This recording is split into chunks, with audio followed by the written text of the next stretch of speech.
Happy hauntings, horror fans, and welcome to Megan's Murder Movies. I'm your host, Megan, and this week we are breaking out the popcorn to dissect one of my favorite new age horror films, Get Out.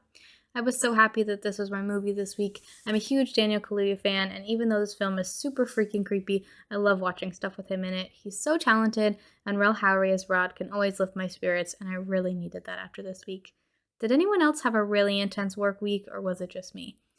Alright, let's get into it. Remember, this podcast does contain spoilers, so listen at your own risk. Chris and his girlfriend Rose have reached the meet the parents milestone of their relationship. She invites him for a weekend getaway upstate with her parents Missy and Dean. At first, Chris reads the family's overly accommodating behavior as nervous attempts to deal with their daughter's interracial relationship. However, as the weekend progresses, a series of increasingly disturbing discoveries leads him to a truth that he never could have imagined. Alright, let's get into a cast breakdown. So Get Out was written and directed by Jordan Peele, and he actually had written over 200 drafts of the film before it was actually picked up. He started writing it during Obama's first term in office as kind of a writing exercise, and he started writing this specifically because people were saying that racism was over now that Obama was president. It was like, everything is perfect now. And he was kind of really writing this to identify the ways that it was not over and that racism is still very, very prevalent in today's society. All right, so Daniel Kaluuya plays Chris Washington, a young black photographer who's invited by Rose to her family's house. He's a British actor and writer. Kaluuya began his acting career as a teenager in improv theater, which is really interesting. He also portrayed Posh Kenneth in the first 2 seasons of the television series Skins, and he also co-wrote some of the episodes, which is really, really awesome. He is also in Welcome to the Punch, Kick-Ass, Get Out, obviously, Black Panther, Widows, Queen and Slim. He's been in so many great things. I would highly recommend to have just a Daniel Kaluuya weekend. Recently, he was in Judas and the Black Messiah, which is so interesting and fascinating, and the whole story of the COINTELPRO type stuff that was going on with the Black Power movement is super fascinating, and I would definitely recommend that movie about Fred Hampton. 10 out of 10, and Daniel Kaluuya is just absolutely stunning. Zyland Adams plays the younger version of Chris throughout the movie, and he was in the TV show Zoo, Get Out, and then also the TV show SEAL Team. Allison William plays Rose Armitage, the daughter of the Armitage family and Chris Washington's girlfriend. She played Kate Middleton in Will and Kate before Happily Ever After, which is really interesting. I could definitely see that if you look at her. The parallels are there. She played in The League, she played in Girls, and The Mindy Project, and then she also played Peter Pan in Peter Pan Live, which I think is really interesting, and I would love to find the time to try and find that online or whatever and watch it, because I bet that would be really interesting to see her as Peter Pan. Bradley Whitford plays Dean Armitage, a neurosurgeon and Rose's father. He's known for his portrayal of White House Deputy Chief of Staff Josh Lyman in the NBC television political drama series The West Wing, which was really popular. Whitford also played Danny Tripp in Studio 60 on the Sunset Strip, Dan Stark in the police buddy comedy The Good Guys, Timothy Carter, a character who was believed to be Red John in The Mentalist, which also a super good show, antagonist Eric Gordon in the film Billy Madison, and Arthur Parsons in The Post. Then we move on to Caleb Landry Jones, who plays Jeremy, Rose's brother. He's an American actor and musician known for his roles as Banshee in X-Men First Class, of course, Jeremy in Get Out. Red Welby in 3 Billboards Outside Ebbing, Missouri, also a really good movie, and Ty Carter in The Outpost. Stephen Root plays Jim Hudson, a blind art dealer who's a member of the Wealthy Order of the Coagula organization.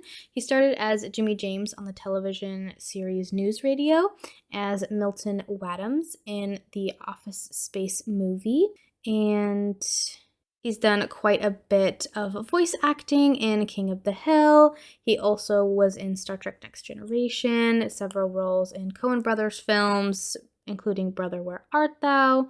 He played Hawthorne Abson in The Man in the High Castle. He also has a bunch of supporting roles in Boardwalk Empire, Barry, True Blood, Perry Mason, and Succession. If you watch HBO, I'm sure that you recognize him because he's been in pretty much every really popular show that HBO has had in the last, 10 years. Now we will move on to Lakeith Stanfield, who is also super amazing. Even though he's not in the movie a whole lot, his role is super powerful, and he plays Andre Hayworth / Logan King, a member of the Order of the Coagula, who is actually Andre, the person who's been missing for 6 months prior to the film's events. Lakeith made his first feature debut in the film Short Term 12, which such a good film. It's got Brie Larson, Rami Malek, definitely a good watch. It's not super long. I think it's like 90 minutes. Definitely go watch it. He was nominated for an Independent Spirit Award for Short Term 12. He received further recognition for his role in the film Selma, Straight Outta Compton, Crown Heights, Sorry to Bother You. He was also in Judas and the Black Messiah with Daniel Kaluuya in 2021. They both had amazing roles. Again, definitely go check that one out. Next, we'll move on to Catherine Keener, who plays Missy Armitage, a psychiatrist and Rose's mother. She was in Being John Milkovich, and she also portrayed Harper Lee in Capote. She appeared in the films 40-Year-Old Virgin, Into the Wild, of course, Get Out, which were all really well received by critics. Next, we'll move on to one of the best roles in any solid horror movie is the comedic role, and in Get Out, it goes to Rel Howery. He plays Rod Williams, a TSA airport officer and Chris's best friend. Howery is known for playing Robert Carmichael in The Carmichael Show, and more recently, he starred alongside Ryan Reynolds in the comedy film Free Guy, which I haven't seen yet, but it's on my list. And yeah, super talented. He's absolutely amazing in this movie. Just his role is so good. He's such a good actor. I really hope to see him in more stuff soon because he's pretty good. Erica Alexander, who plays Detective LaToya. She's an actress, writer, producer, and entrepreneur, and also an activist best known for her role as Pam Tucker on the ABC sitcom The Cosby Show, and Maxine Shaw on the Fox sitcom Living Single. She's won numerous awards for her work on Living Single, including 2 NAACP Image Awards and Outstanding Actress in a Comedy Series. Her film credits include The Long Walk Home, 30 Years to Life, Deja Vu, and of course, Get Out. Mark Henderson is Walter, the groundskeeper, who's actually Roman Armitage, founder of the Order of the Coagula, and the patriarch of the Armitage family, also Rose's grandfather. And he's been in the film Honey Dripper, Django Unchained, Whiplash, also really good, Woodlawn, Halfway, and Pete's Dragon before he was in Get Out. Next, we have the super talented Betty Gabriel, who plays Georgina, a housekeeper who's actually Marian Armitage, the Armitage family matriarch and Rose's grandmother, in Georgina's body. She began her career in musical theater and made her screen debut in the short film In Memoriam. She also played Lanny Rucker in the action film The Purge election year and Denise in the period drama series Good Girls Revolt. She's been in a ton of Blumhouse films, which include Unfriended Dark Web, Upgrade, and Adopt a Highway. Super talented. She also portrayed Pam Duffy in the miniseries Defending Jacob, which I've heard really, really good things about. She was also Sophie Brewer in the Netflix drama series Clickbait, which is also super good. I've actually seen that one, but I haven't seen Defending Jacob, but I hear it's pretty interesting. She received rave reviews as her role as Georgina. She plays it so well. Just her expressions are top tier in Hollywood right now. Just Betty is amazing. Can't wait to see her in more stuff, hopefully. And I would love to see her in a musical. Like, 10 out of 10. Let's hear that voice, ma'am. Lastly, we have Richard Hurd as Roman Armitage, the founder of the Coagula and patriarch of the Armitage family, which we talked about earlier. He's really well known in the science fiction community for his roles in V and V the Final Battle, Star Trek, Seinfeld. He made guest appearances in Quantum Leap. He played the children's show host Captain Galaxy. He's also done some voice acting in the game Fallout New Vegas, and Hurd appeared at a number of fan conventions for his science fiction roles. Very, very big in the science fiction community. Now that we've chatted about the cast a little bit and who they play, we can get into some fun facts about the film. So first fun fact is that there is an alternate ending to the film, but we're going to chat about that more at the end because, yeah, that just makes the most sense, and I'm excited to get into that conversation because it's really interesting. Next fun fact is that Chance the Rapper gave away free tickets to Get Out's Chicago opening. So basically at the Chatham Theater on 87th Street in Chicago. Chance went and bought every single ticket to every single seat for opening night of Get Out and went to Twitter to urge his followers to go to the box office and claim a ticket because really just wanted to make sure that, a movie by a Black writer, Black director, mostly Black cast was going to get the recognition that it deserved. And I'm really happy that this movie did because now Jordan Peele is making more movies. Us is great. We're going to talk about that soon. And I can't wait to see his next one. I can't remember what it's called, but I've seen the cast, and the cast looks great. I just want him to keep making horror movies because it just feeds my soul. So next we'll talk about the sunken place, which is used as a metaphor, and it's really multi-layered, but the main theme of the film's horror is the real-world concept of kind of the system of racism silencing you no matter how loudly you shout. So all of the systemic racism that is, embedded into society is, going to prevent change from happening and prevent certain voices from being heard. And so I guess on the Blu-ray, Peele also explicitly stated that it's a metaphor for the marginalization of Black horror movie audiences. That, he says, we're a very loyal horror movie fan base and we're regulated to theater, not on the screen. Again, like I said, super happy that this movie did so well. So Hollywood's like, oh yeah, we should keep funding these things and giving these voices the opportunity. I think it's amazing because we need more of that in just the world in general, not just Hollywood, but it's good to see that slow change is happening, I guess. I wish there was more. But yeah, what we can do is give our money to things like this.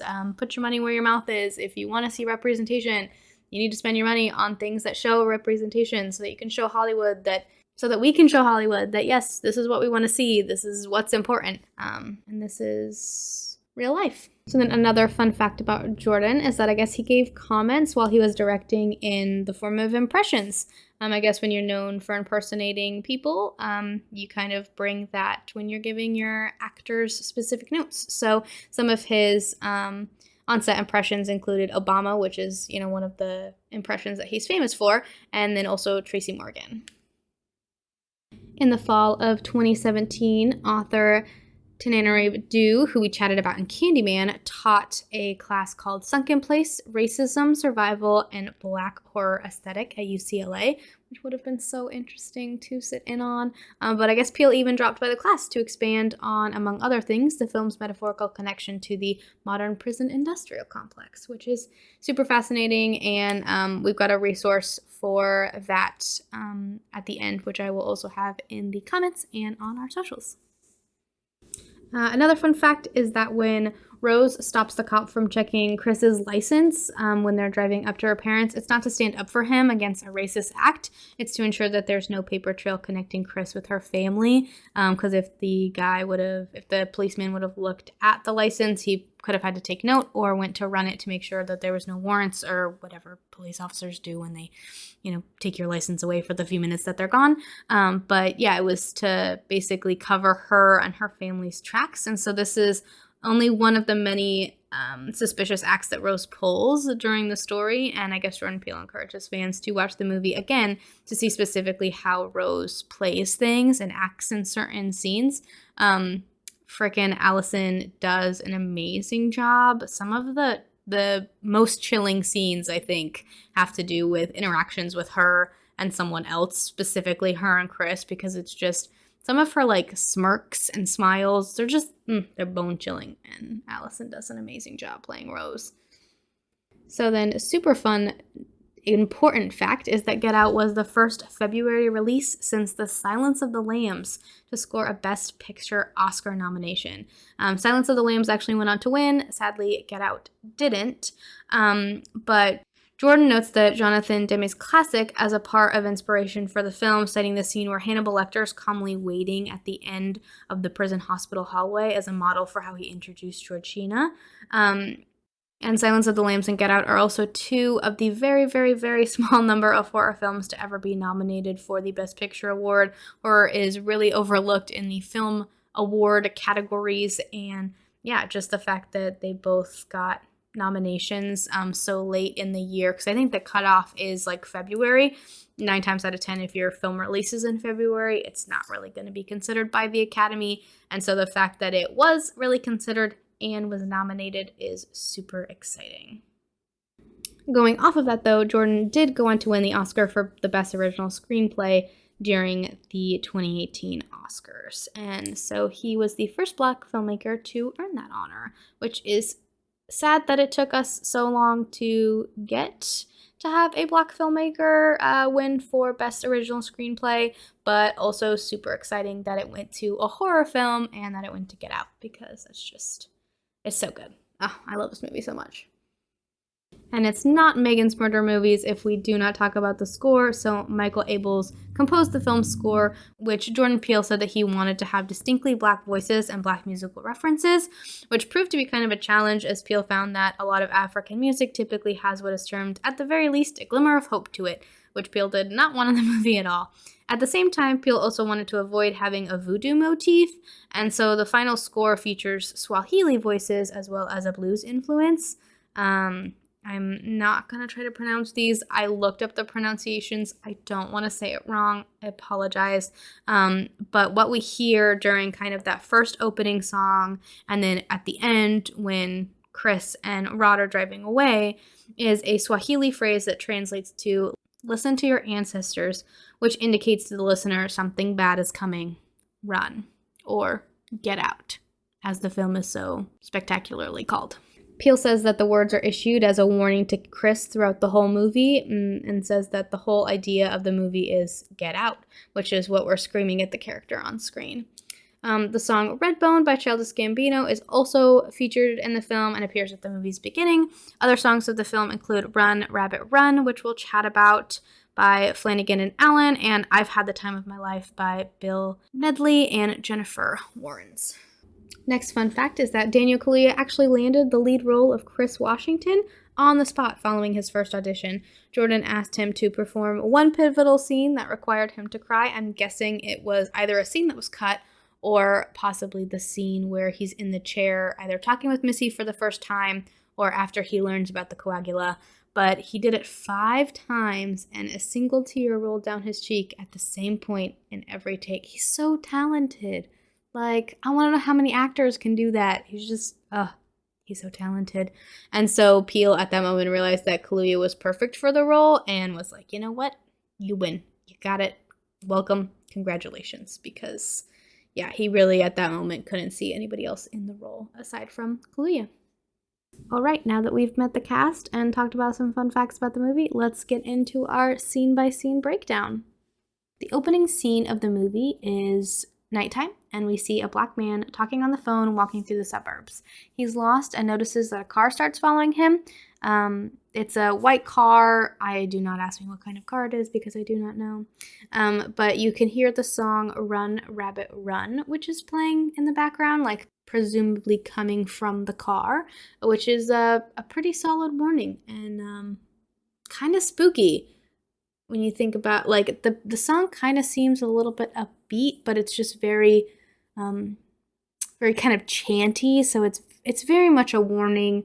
It makes the song seem super creepy.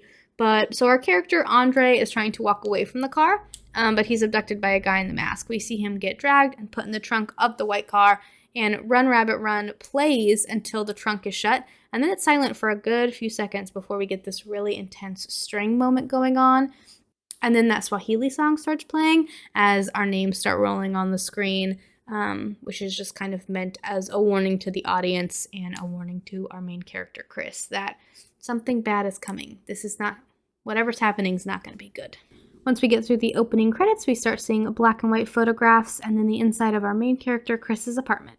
He's a photographer and he's looking through images on his camera, and then we also see this white woman for the first time, and that's Rose, and she's picking out pastries and coffee for the two of them. She gets to Chris's apartment, knocks on the door, then we see Chris packing, and we kind of learned through their conversations that Chris is packing to go meet Rose's family for the first time over the weekend. He seems kind of anxious, and he kind of nervously asks her if her family knows that he's Black. She says no, and she acts like she doesn't really see why that's important or why she would need to tell them. He seems, kind of trying to imply that maybe she should bring it up, maybe she should let him know, and she's just trying to reassure him and tell him that it'll be fine, but he has some reservations because she says that he's the first black man that she's dated, and so he's just like, I don't want it to be a surprise, I don't want to get chased away with a gun. And Rose basically says that, the worst thing that's going to happen is that her dad will tell Chris that he would have voted for Obama for a third time if he could, which he does end up telling Chris when they meet. And she insists that they're not racist, that they're just going to be lame parents. And that's kind of the worst of it, which is not the worst of it, clearly. All right, so Chris is packed. They've had their little breakfast of pastries. I think donuts is what it looked like it was going to be, and coffee, and they are getting on the road. So they're in the car, and Chris is going to smoke, and so he takes out a cigarette, and Rose grabs it from him and throws it out the window. They kind of argue for a second, and he's like, you just threw $1 out the window. And she's like, well, that's $1 that you chose to spend on nicotine, so that's your own fault. They kind of, and that conversation, and Chris takes out his phone to call his friend Rod, who works for TSA. And Rod's also going to be taking care of Chris's dog while they're gone for the weekend, and so Chris is making sure that Rod knows, all of the things to take care of the dog, and he's like, it's fine, I know what I'm doing, I can handle it, it's all good. Rod is really the classic comedic character, and he has Chris's back throughout the movie. He's so good, he's such a solid comedic character in a horror film, and he's so great. And then Rod and Rose kind of chat over the speakerphone, and they make jokes about how they're actually in love, and that, Rose is just using Chris to get to Rod, and it's just a big joke, and Chris is clearly uncomfortable, and he's like, okay, bye, and kind of hangs up on Rod. But before, when Rod and Chris were on the phone, he jokingly warns Chris that going to meet the white parents is a bad idea.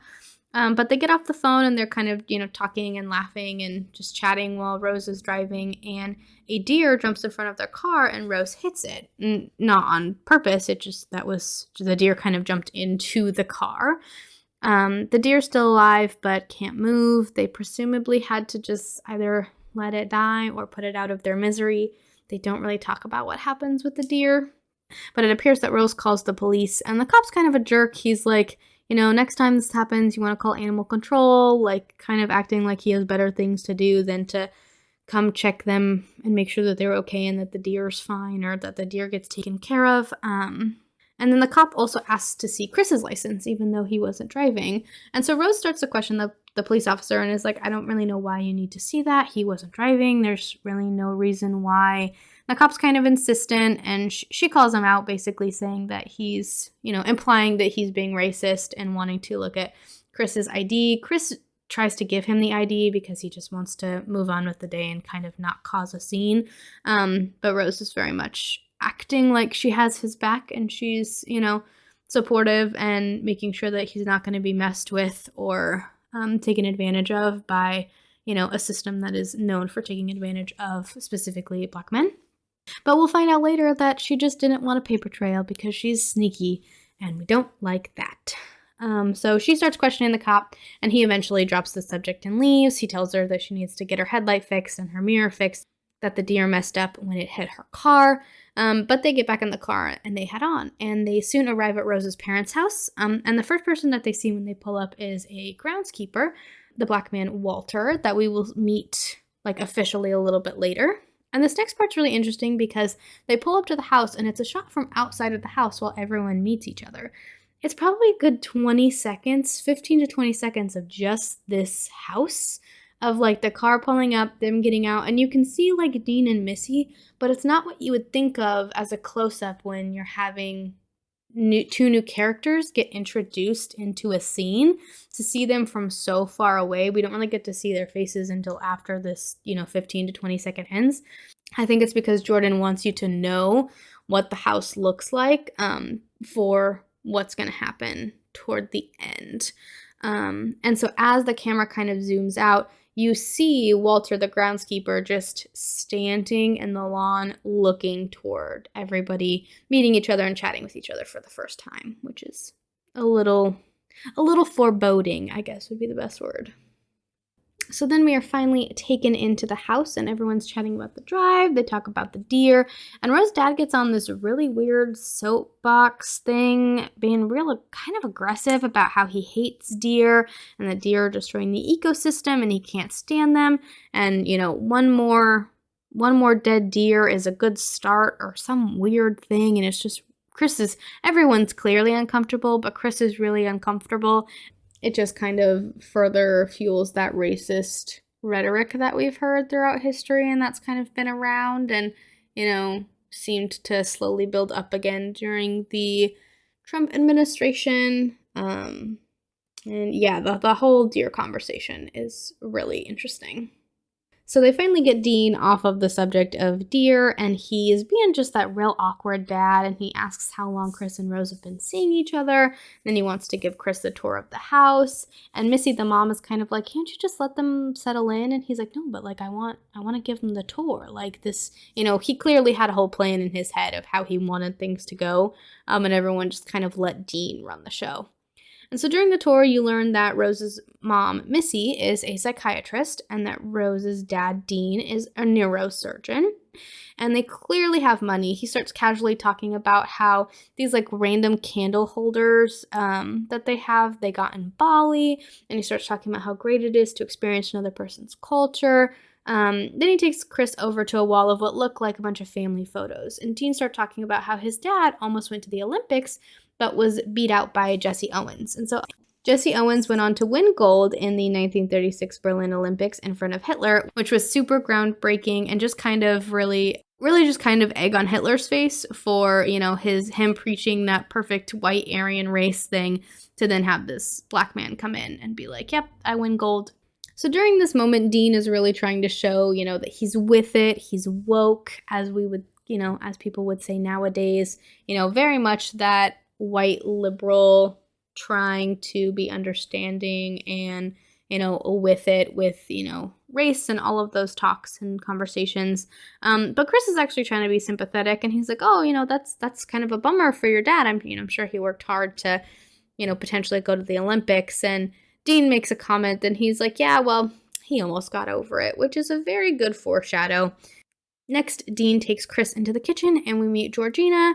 Dean says that his mom loved the kitchen, so they keep a little piece of her in it. Also another good vague foreshadowing. Dean then takes Chris out back to kind of see the house and the grounds. Dean says that he understands how everything looks, a white family with black servants because of their housekeeper and their groundskeeper. And Chris said that he wasn't going to take it there, and Dean explains that Walter, the groundskeeper, and Georgina, the maid, were hired to take care of Dean's parents when they got sick. And when his parents passed, they just didn't want to lose them either because they had come part of the family, trying to really, I guess that would make sense of they were with us for so long and we really like them, so we'll just, keep them on. Why not? But Chris is kind of just agreeing with a lot of what Dean's saying, I think just to kind of get the conversation over with and just really be polite. Chris throughout the whole movie really doesn't want to cause a scene with anything. He doesn't want to be seen as, someone other. He's just trying to fit in as best he can. Not in a way where he's not, embracing who he is. He definitely, I feel has a pretty good sense of identity. But, he's just not wanting to cause waves. He's, this is the first time in any situation where you're meeting your partner's parents for the first time. You want to make a good first impression. And Chris clearly cares a lot about Rose. And so he's just kind of agreeing with what Dean says, just to be polite, and I think just kind of get the conversation over with. And then while they're kind of out back by the gazebo after this conversation, Dean says the Obama line of, he goes, well, I think that he was the best damn president I've ever seen, and I would have voted for him a third time if I could have. And it's just kind of you said it. She knew it. And yeah, just kind of further trying to push that he's woke and with it and not racist. It's one of those, the more you try to push that you're not nowadays, especially after seeing this movie, it's the more you try to push that you're not, the more skeptical I feel about it. So then later that afternoon, they're all relaxing outside, and Missy and Dean start asking about Chris's family. And Chris explains that his dad really wasn't around and that his mom passed away when he was 11 during a hit and run. Chris says that he doesn't really remember much about that, and Dean clocks his nicotine withdrawals because Chris is like shaking his hand a lot. And they try to get him to agree to let Missy hypnotize him so that he can quit cigarettes. Chris is like, no thanks, I think I'm okay. Like, I know that they're bad, but I'm gonna, I'm trying to quit. They just start grilling him about how it's really unhealthy and it's not safe and that he shouldn't be doing that. And he's like, I know, like, it's fine. And so while they're kind of talking, they move on from the cigarette conversation and they start talking about the big party. And Rose forgets that the so-called quote-unquote party is this weekend.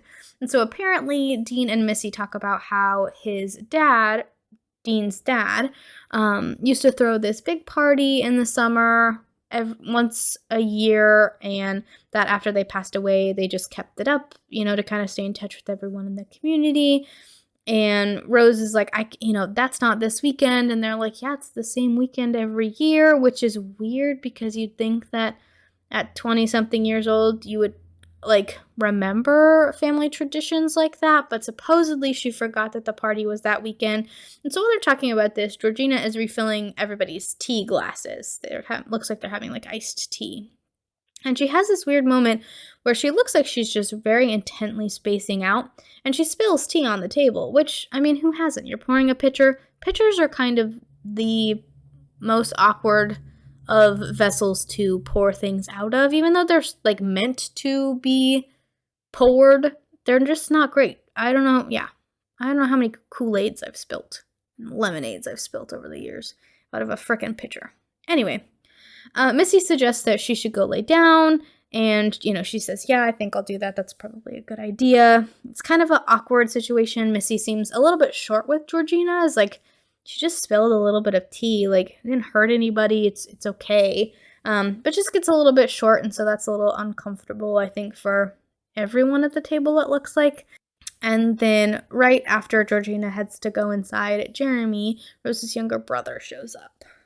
So during dinner that night, everyone is talking and laughing. It seems to be kind of a normal family dinner, especially for, meeting your partner's parents for the first time. It's a lot of embarrassing conversations. Jeremy's really trying to embarrass Rose, with stories from their past and stuff like that. And so, things seem to be going fairly well. And then as soon as Missy goes into the kitchen to get dessert, everything kind of changes. And Jeremy gets really intense and starts asking Chris if he likes MMA. And Chris is like, no, I did jiu-jitsu when I was a little kid, just once a week, no big deal. And he tells Chris that with your frame and genetic makeup, you could really push your body and totally become this beast. And Chris gets really uncomfortable. He's like, I don't know. I guess, not really agreeing or disagreeing, just hoping that someone will change the subject.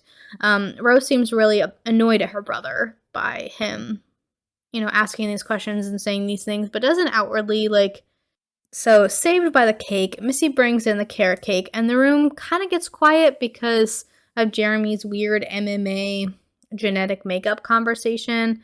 And then at that moment, Jeremy then tries to put Chris in a headlock.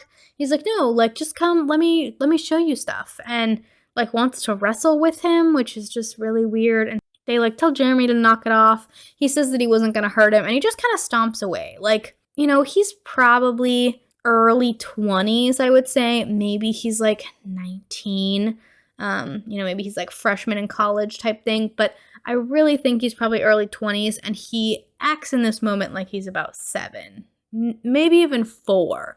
Of just, I wasn't going to do anything. And he just kind of, stomps out of the room. And so dinner ends on a really weird note when just 3 minutes ago, everything seemed to be going really smooth. So after dinner, they go upstairs, and Rose is just ranting while she's brushing her teeth because she doesn't understand why her family's acting so weird. She says that they're acting really different, and she's just really annoyed because how are they different than that cop that was trying to kind of target Chris and single him out when he wasn't driving and there was really no need for the policeman to look at Chris's license or anything, or his ID. Because Chris doesn't have a license, and so he wouldn't have been driving in the first place. But anyway, so Rose is ranting, and she's like, I don't understand why they're acting different, or it's weird. Why is it weird, and it just sucks? I'm sorry that I brought you here. And Chris jokingly says, "I told you so." And then Rose starts apologizing. And Chris is like, "It's fine." He reassures her that they really aren't that bad and that he likes her for her. Her families, yes, their opinions are important. But at the end of the day, their relationship is their relationship, is kind of what he's, I think, getting at. So things seem to settle a little bit and they go to bed. So that night, Chris is unable to sleep and he's just kind of replaying what happened with the deer. And so he decides to go for a walk outside, and while he's out there, he's like kind of hearing rustling behind him, and so he starts looking around, but of course it's dark outside, and he sees Walter just full sprint toward him, cuts right in front of him, and then just keeps running. And Chris is like clearly a little confused. And then he also sees Georgina looking at her reflection in the window, and so she like can't see out the window that he's outside, but she can see her like messing with her hair and like touching her face and just being very like into how she looks, which is not a bad thing. But you know, it's always a weird thing when you catch people kind of being vain, I guess you could say. And you know, they're really just kind of looking at themselves. They're really just kind of looking at themselves, and you can tell that they like how they look, which isn't a bad thing again. But you know, it kind of felt like he was intruding in this very personal moment that he was having, which is just a little bit uncomfortable. And so then he decides to come back inside, and Missy's up, which I don't think he expected anyone else in the family to be awake. And she kind of startles him and asks him to sit down in her office, and they kind of start chatting, and she ends up hypnotizing him. She asks if he wants to know how it works, and she uses a teacup rather than a pocket watch. She kind of makes this joke of like, "Are you going to dangle a pocket watch in front of my face?" And she goes, "Oh, you really do watch a lot of TV." And so Missy starts asking really personal questions about how his mother died and where he was and what was going on that night. And she's having him revisit that night and, you know, kind of go back into that memory that he's been kind of avoiding. And we see bits of the memory of Chris watching TV, wondering where his mom is, but he never went to look for her or anything, never told anyone that she wasn't home yet. He just kind of sat there frozen watching TV. Chris is thinking back on this and crying. He's frozen in the chair that he's in now, much like that night. And Missy has him sink for the first time into the sunken place. And so the sunken place is just this black void that Chris floats in. Like, there's no floor, there's no ceiling. It's just this black void, basically, an abyss. And he's just kind of floating in. He can't talk. He can't move his body, but he can see Missy. And so it's almost like he's looking at the world through a screen, kind of. But again, he can't move or talk. He has no function over his body. And so Missy closes his eyes, and then Chris wakes up in bed is the next thing that we see. Rose is in the shower, and Rod sends Chris a picture of Sid, Chris's dog, that he's watching. And so later that morning, Chris goes out to take some pictures in the woods, just kind of, I think, get some more fresh air. There are a bunch of chairs laid out by the gazebo in the backyard, assumably for the party. Chris then sees Walter chopping wood and decides to go kind of have a chat with him, just get to know him a little bit. But it's a really odd interaction. Walter's very smiley, almost like forced smiling, and is just kind of talking really oddly about Rose, about how lovely she is, and she's a keeper, and he's also just using older expressions, and it's making Chris super uncomfortable because you would imagine that Walter probably isn't the same age as Chris, maybe 5 to probably not even 10 years older. So around the same age, he shouldn't be talking like he's in his 60s or 70s or older. And so it's just a really awkward conversation. And Chris kind of is thinking that Walter may have a crush on Rose just because of the way that he's talking about her. And so Chris ends up going upstairs and starts talking to Rose, and he tells Rose about being hypnotized by her mom. And she apologizes, but it doesn't really seem genuine. She's like, "Oh my God, I'm so sorry. That's wild. I can't believe she did that." Like, it's very just kind of one tone. And then Chris also decides to bring up the fact that he talked to Walter and he thinks that Walter might like her. And Rose just kind of treats this as a joke, and she goes, "Oh my gosh, so like, do you think I have a chance with Walter? Like, should I go talk to him?" Like a teenage schoolgirl type thing. And he's, kind of laughs it off. Even though he's clearly uncomfortable and having a hard time, he's like, ah, ha, ha, okay, whatever, fine. Rose is basically just trying to make light of the situation, or acting like she's trying to make light of the situation. So they both laugh it off, and then they hear cars start pulling up to the house. And it almost seems like a funeral procession to me, because all of the cars are black and they're pulling in a line, and it just very much feels kind of funeral-y to me. So next, Rose and Chris are at the party, and she's kind of bringing him around, introducing him to everyone. Everyone's really into Chris, and it's making him very uncomfortable. He's the center of every conversation, and most conversations end up turning back to the idea of race or Black people in general. Like, one of the guys is talking about, he used to be a professional golfer, and, he's very adamant about the fact that he knows Tiger Woods and he loves Tiger Woods. And so that's kind of the first interaction we see, and you're like, okay, I guess that's not terrible, but also definitely seems like a microaggression. This really just kind of drives the fact, or tries to drive the fact, that all of these people are liberal white people who are very, for equality and trying to be comfortable around this Black person who they clearly have never been around anyone of color before who hasn't worked for them. One of these guys even says to Chris that Black is quote unquote in fashion. And if you look at Rose during these scenes, she definitely looks uncomfortable, but I think it's for the wrong reasons. She's really, instead of telling the people, hey, you're kind of being out of line, or she almost seems embarrassed for Chris. But she's actually just upset with the guests for being so obvious, and not acting nonchalant, because she's worried that Chris is gonna catch on, because he's already a little bit on edge and feeling like things are a little bit off.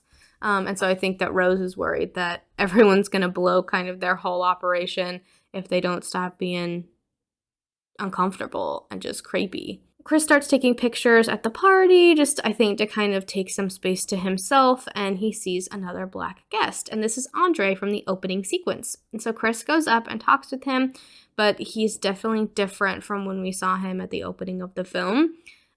He's wearing much different clothes. He's talking different. Again, kind of like Walter, about he's, talking, kind of in older expressions and very much laid back, and not kind of, not in on the lingo that most younger people of kind of Chris and Rose's age, not how they talk. So he's talking different, and he also says that his name is Logan.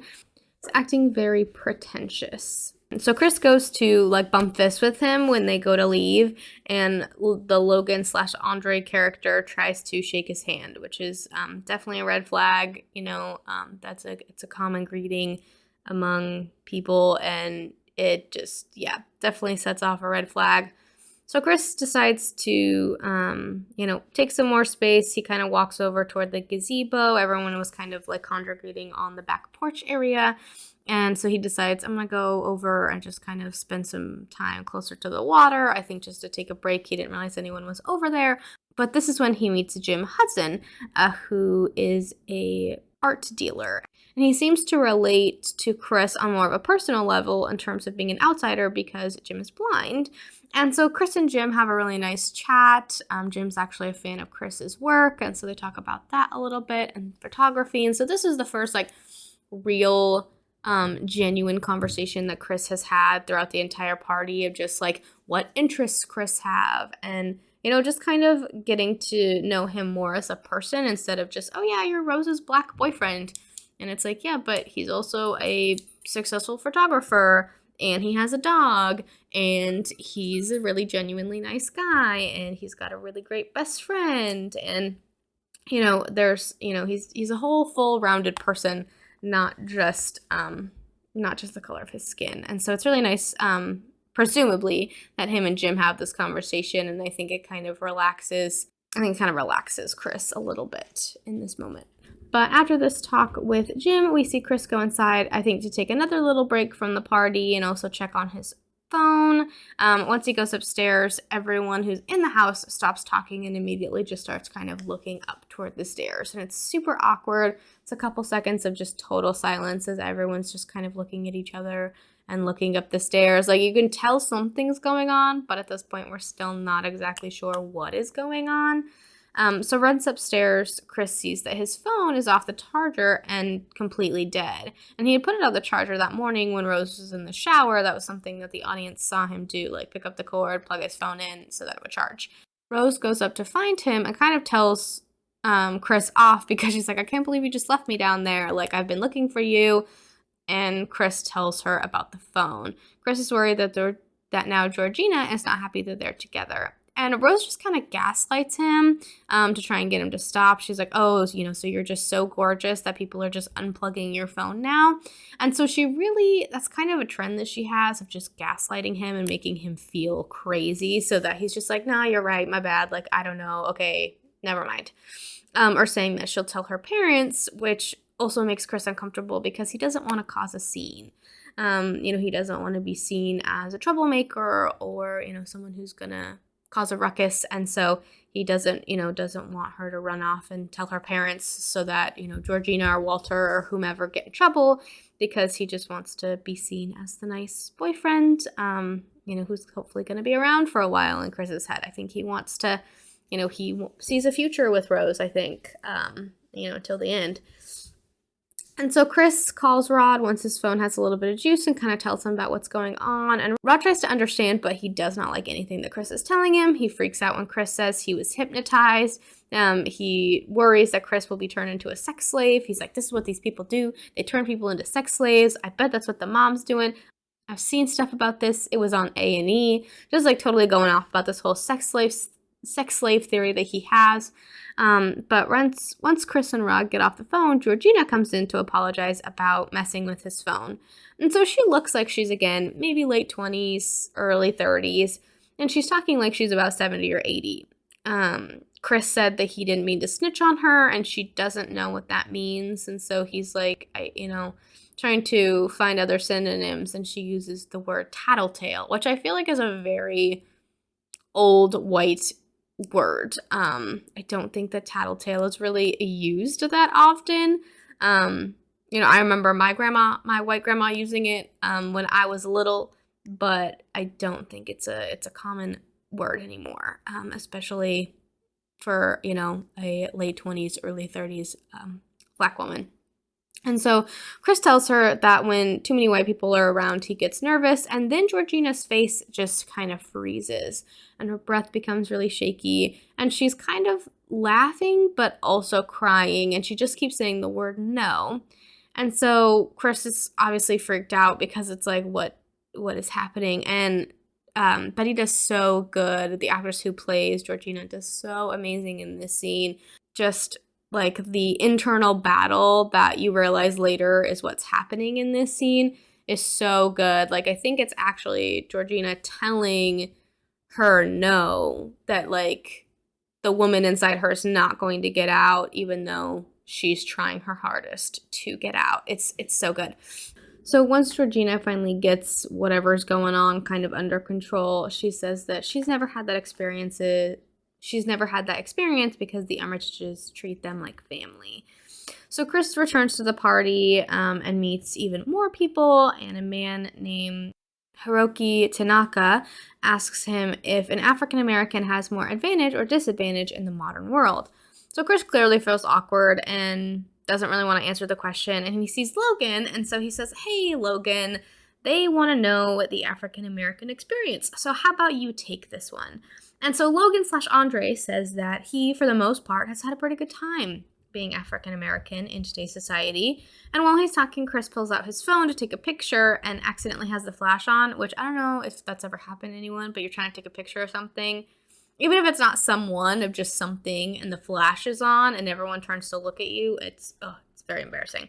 But so that happens, and Chris is like, oh shit, and everyone just turns and looks at him, and Logan/Andre's nose starts bleeding, and then all of a sudden he just kind of snaps, and he starts yelling at Chris to get out, and kind of attacks him, like pushes him, almost like he's pushing him into the house to try and get him out the front door.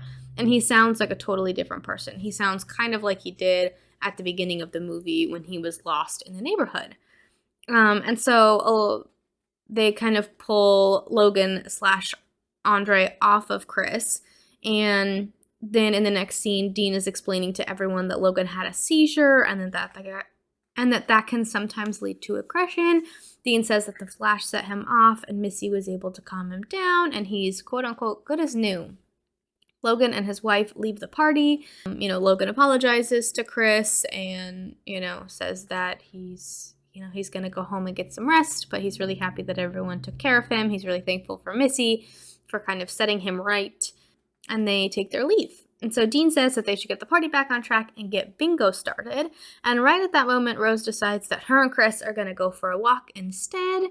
And on the walk, Chris is talking to Rose about how he has a cousin who has epilepsy, and he's pretty sure that was not a seizure, and he doesn't believe that was a seizure. And Rose basically says, well, my dad's a neurosurgeon, so I'm kind of inclined to believe what he has to say when it comes to things like that, but Chris is having none of it.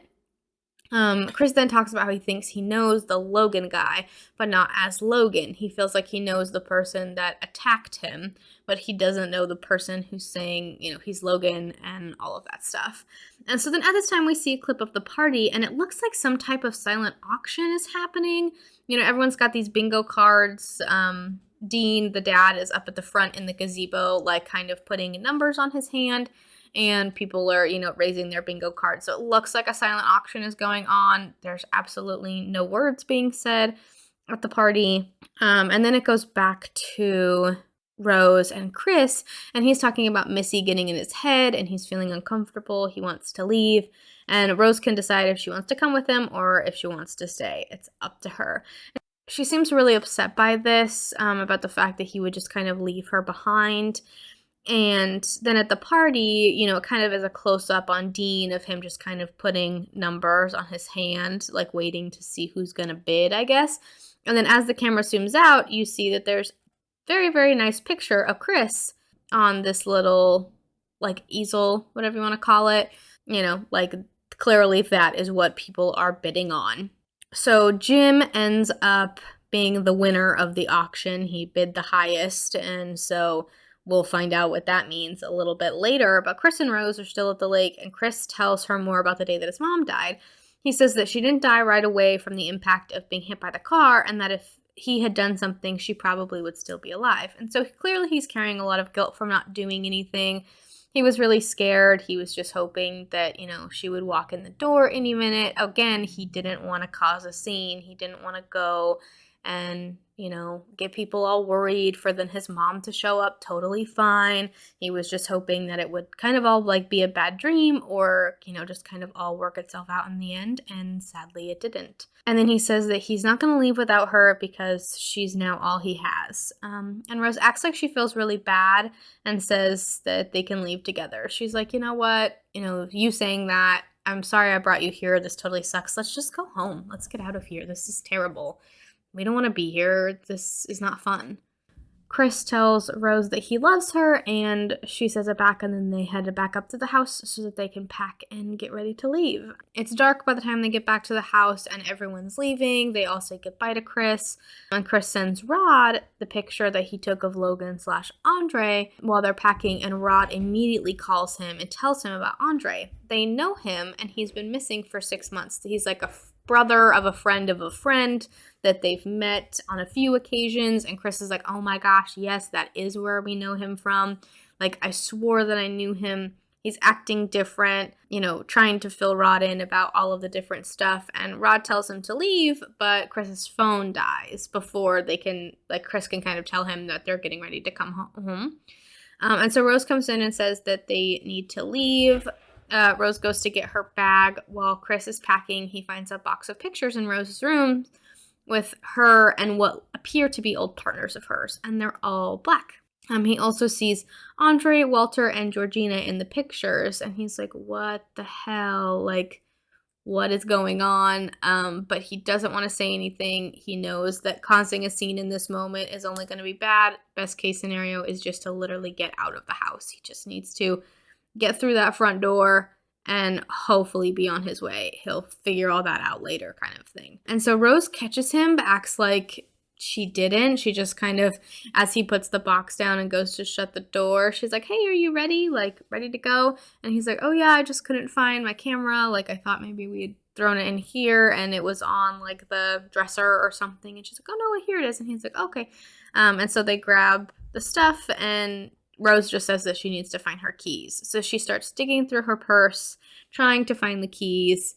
And he's like, okay, well, let's do this on the go. Like, we can do this when we, kind of as we're walking. And so she's still digging through her purse. They kind of come down the front stairs, and Jeremy's in front of the door and is like, where are you guys going? What's going on? They say that Chris's dog is sick and that they have to leave so that Chris can take him to the vet first thing in the morning. Chris is getting more and more worried and clearly, scared and uncomfortable. He's basically cornered in the house, and Dean starts asking him what his purpose is, just being really creepy.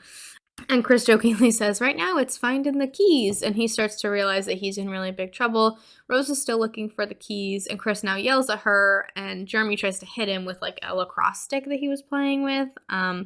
And Rose is being such a great actress in this scene because she's acting like, I don't know what's going on and why is this happening? And she's like, rummaging through this big old purse that she's got looking for these keys. And Chris takes it. It's a great scene. So she's rummaging through and she's like, I don't know what's happening. And he's kind of holding up his camera bag, and there's just this perfect amount of pause. And he says, Rose, where are those keys? And she's like almost in tears now. And then all of a sudden it's like she just sucks those tears right back into her face, and she goes, I can't give you the keys, right, babe? And she's got them like cupped in her hand. So she had them the whole time. She was just putting on this whole act like they were going to leave together. So Chris drops his bag, and he just looks so defeated, so betrayed, because he doesn't know what's going to happen, but he knows it cannot be good. And he kind of realizes in that moment that he's going to have to try to fight his way out. So he tries, but Missy taps 3 times on the teacup with the spoon, and he drops into the sunken place. Not only does he drop into the sunken place, but his body just goes limp, and he drops to the floor. They take Chris downstairs into the basement, and Chris is trapped in the sunken place. Next, we see Rod at work, and he's trying to get a hold of Chris. He's getting worried because Chris should be home by now, but he isn't, and he won't answer his phone. Rod looks up Andre on his computer and finds that he's been missing for about 6 months. Chris wakes up in like this activity room in the basement. There's like a pool table and this like really old TV. He's strapped to a chair. Sitting in front of the TV, and the TV turns on, and this is when Chris learns of the coagula. Or it was started by Dean's father, Roman, and Roman talks about how it's a service offered to members of their group, whatever that means. Next, a teacup comes on the screen and puts Chris back in the sunken place. Rod goes to the authorities to report Chris as missing. They think he's being dumb, and they literally just laugh him out of the office. Rod calls Chris's phone again, and Rose picks up. She tells Rod this crazy story about how Chris took a taxi and left, and she's not heard from him, and he left his phone. She's acting super weird, and Rod can tell that something's not right. She can't tell Rod which cab company Chris used, and she's acting really confused. Rod knows that she's lying, and he's like, okay, like, damn, I'm also confused. Can you hold on a second? So he sets up his computer because he's going to record her, because he's like, I do not trust anything that you're saying. Then she starts acting even weirder about how Rod has always wanted her, and she's just saying all this weird sexual stuff, and he's like, you're crazy, just goodbye. And he hangs up on her. And then you see Rose, and she's sitting she had been sitting at what looks like the dining room table and talking on the phone, and she's just got this little smirk, smug look on her face, and you realize her whole family was watching the entire time, and she was saying all of these sexual things to Rod, and it was just very uncomfortable. That whole family's just, I do not like it. So Chris is still locked in the room, and he speaks with Jim, and so that's basically where he learns a little bit more about what's happening. So they're going to take Chris's brain out except for the part that connects to his nervous system, and they're going to put Jim's brain in so that Jim has control of Chris's body, and Chris will be trapped in the sunken place the whole time. And so by having this conversation, it's supposed to make the procedure go smoother, and Jim says, I don't want to be lumped in with the others. I'm not doing this because of what color you are. I just want your eyes. They had talked about how great of an eye Chris had when they talked at the party in terms of his photography. And so that's basically why Jim wants Chris, is so that he can use him and be the photographer kind of that Jim had always wanted to be. So they get off their little video call, whatever you want to call it, and Chris sees that the chair he's sitting in is ripping kind of at the hands, and there's like fluff or cotton coming out of it. And so he ends up using that to plug his ears so that he won't hear the tapping on the teacup and hopefully won't be put in the sunken place again. It's a very, very smart move. Chris has to act like he does sink down into the sunken place the next time the teacup comes on the screen. And so when the teacup comes back, he pretends to sink, obviously. And at that moment, Dean is working on opening up Jim's skull, and they have this whole operating room set up in the basement. It's weird. It's like candle lit as well. It's very, very spooky, very cult-like. He even has like the special box of tools that he uses for the procedure that Jeremy's in there helping him. And so he brings him this like very nice looking box. And then there's these very kind of sketchy looking tools. Like they don't look clean. Like you would expect to see, you would expect sterile tools to be used. These do not look like that. They look a little dirty, a little worse for wear, maybe a little old. But anyway, so Jeremy goes to collect Chris while Dean is working on Jim. So Jeremy gets in the room, undoes the restraints, and he turns his back to kind of get the IV ready because they're getting ready to put Chris under so they can perform the surgery. And Chris, of course, had put the cotton in his ears, and so he didn't end up sinking down. And Chris bludgeons Jeremy in the back of the head twice with a bocce ball.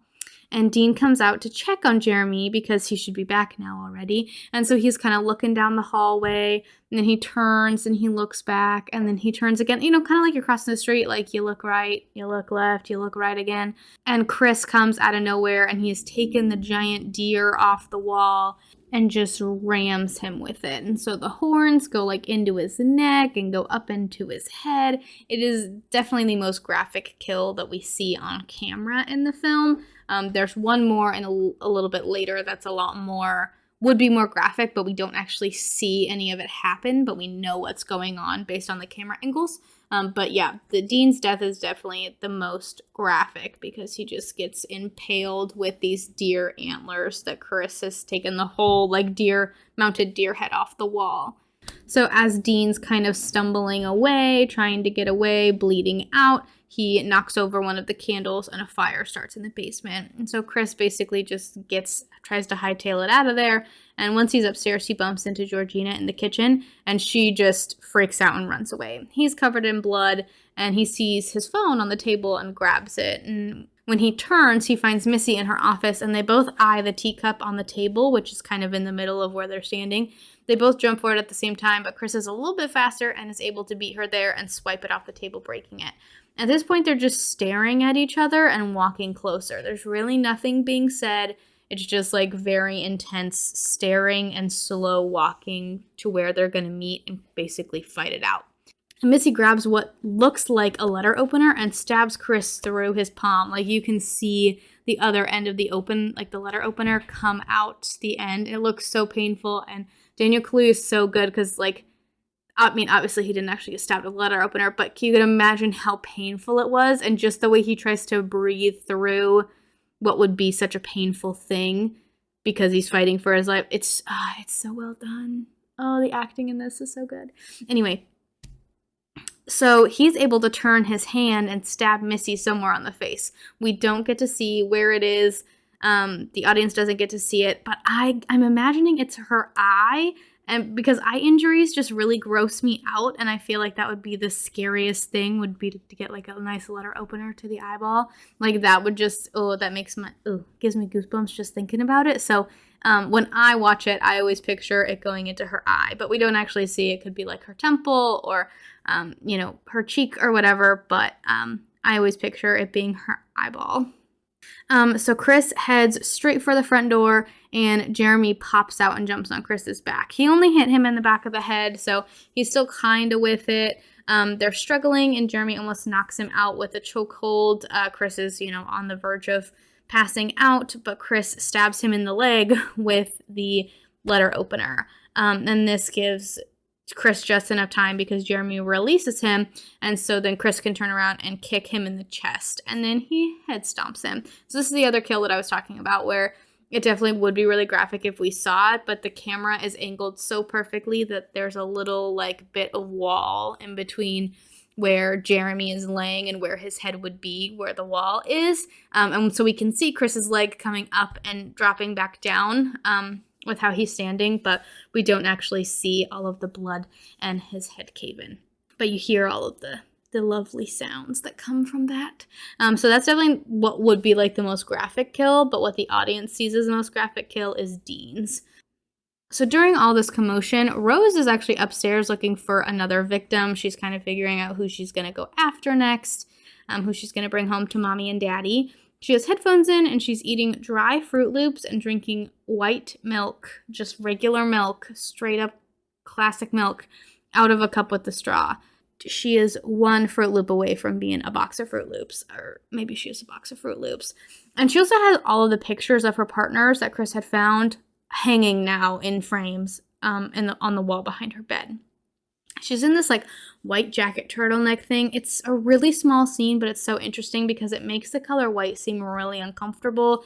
Like, I know a lot of people don't just drink straight up milk. I'm a chocolate milk fan, but the idea of just like one, eating dry cereal and then just taking sips of milk from a straw, like on purpose, it's a no from me. Absolutely not. But the design of the scene is so perfect because it's just, and she's also listening to the song I Had the Time of My Life, which just makes everything a little bit more eerie. Especially because she had told Chris when they originally sink him and then take him down to the basement, once he realizes everything that's happening, she tells Chris that he was her favorite. And so the whole I Had the Time of My Life playing as she's like scouting her next victim, it's very, very intense for such a small scene.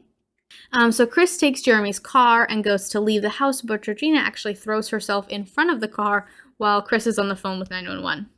So Chris stops, and it puts him right back where he was when his mom died. And Run, Rabbit, Run is also playing in Jeremy's car. Again, kind of serving as a warning of just get out of here, Chris. Just go. Just run. But he can't.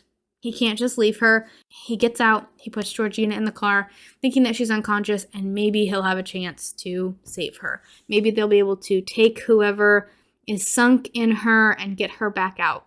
So Rose heard the hit and kind of everything that's going on and goes out to side to check it out. And she comes out of the house with a rifle and sees the car pulling away. And she knows that her grandma is with Chris. She knows. So Georgina comes to, quote unquote, in the car. It kind of seems like she was maybe never totally unconscious, but we're not totally sure on that one. So she wakes up and her wig falls off to reveal kind of the scar from the operation, and she attacks Chris in the car because he ruined her house, because now the house is totally on fire. The car crashes and Georgina dies because she wasn't wearing a seatbelt.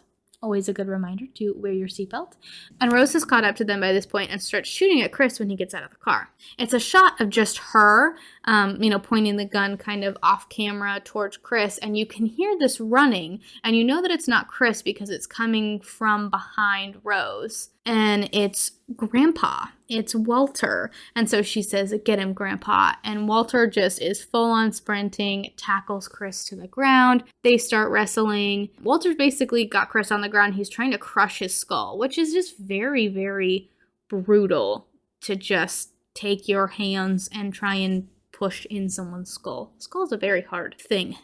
But Chris is able to get his phone out of his pocket and flash Walter with the flash on the camera of his phone so that the real person can come back in control of his body. And so Rose comes up behind him and Walter turns around and says that he wants to do it, but basically implying that he wants to shoot Chris. So she hands over the rifle and then he shoots Rose in the stomach. And then he turns the gun on himself, which is very sad, basically because he decides that he would rather die than be controlled by someone else in his own body, which is just heartbreaking. So Rose is still alive a little bit and she's trying to reach for the rifle. Chris is able to pull it away from her and starts to basically try and strangle her.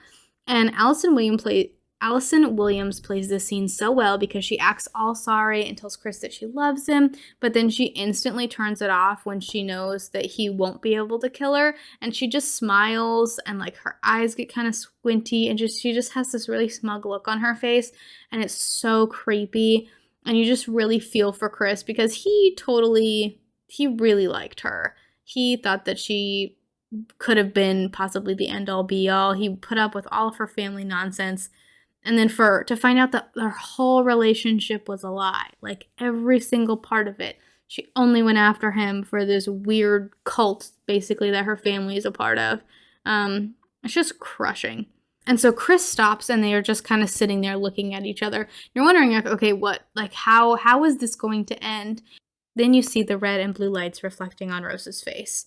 And it just feels like a gut punch initially, because you're like, this can't be how it ends. So Chris basically puts his hands up, and it feels like such a defeat to the audience, because it's like, you know what's going to happen. You know, like, this black guy strangling this white girl. There's all of these people dead. Like, it's not going to be good for Chris. And after he's been the victim and everything, and it just kind of goes back to, everybody knows how terrible the, prison system is, and how it just targets black men. And it just, yeah, I didn't realize that I was holding my breath the first time that I watched this, until, like, you see the car pull up and Rose is trying to call for help, and the audience knows that this isn't going to end well for Chris. And after everything he's been through, now the cops show up, and it's just not going to be good. And we see the car door open, and it says airport. And Rod steps out and says Chris's name. And it's like, it wasn't until that point that I realized I was holding my breath, because I let everything out. And then I was like, oh my gosh, that was so, like, that was possibly the scariest part of the movie.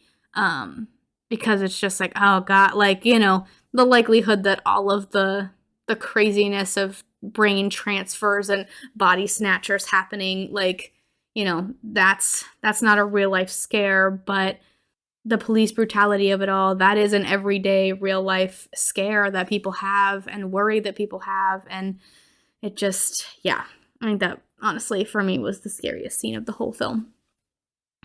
So Chris looks super relieved, obviously, and just silently walks to the car and gets in, and Rod gets back in, and they're just kind of sitting there, not driving or anything yet. And the first thing that Rod says to Chris is, I told you not to go into that house. And Chris says, how did you find me? And Rod turns to him and says, I'm TS motherfucking A. We handle shit. That's what we do. Consider this situation fucking handled. And they drive away, and that beautifully haunting Swahili song starts playing, and Rose dies watching them drive off. And that is the end of Get Out. So let's get into the alternate ending. So the alternate ending is that the real police show up right after Chris actually strangles Rose, and he's arrested. The house burned down, so of course there's no evidence, and the prison system values rich white people, and so Chris's word means absolutely nothing, in the whole scenario of it all. And so then we see Rod visit Chris in prison 6 months after the events from that night, and Chris says that he stopped it, meaning all of the, things that were happening in that house, that whole cult, like, it was all, none of that can happen again. And then also meaning that he was kind of able to beat his inner demon about how he wasn't able to help his mom when he was younger, but he ended up going back for Georgina. And so Jordan Peele feels that, him kind of saying that shows that, he was able to kind of get free of his own demons, and even though he's locked up, his soul is free. But yeah, I think that alternate ending is super powerful, and Harry and Kaluuya's kind of back and forth in that moment is super strong and powerful. And I will have the link to that in the description of the episode, and I'll try and remember to post it on socials if I can. And yeah, I would encourage everyone to go give it a watch if they haven't, because it's a really powerful ending. All right, I think that is all that I have for this week's episode. Thank you so much for hanging out with me while I chatted all about Get Out and expressed my love for Daniel Kaluuya. I would love to hear your guys' thoughts, so leave a comment, check out our socials, rate, review, subscribe, all that great stuff. We are on Twitter and Instagram under M as in Massacre, Murder Movies, so that's M Murder Movies. And yeah, I hope everyone has a lovely, lovely week, and I'll see you in the next one when we watch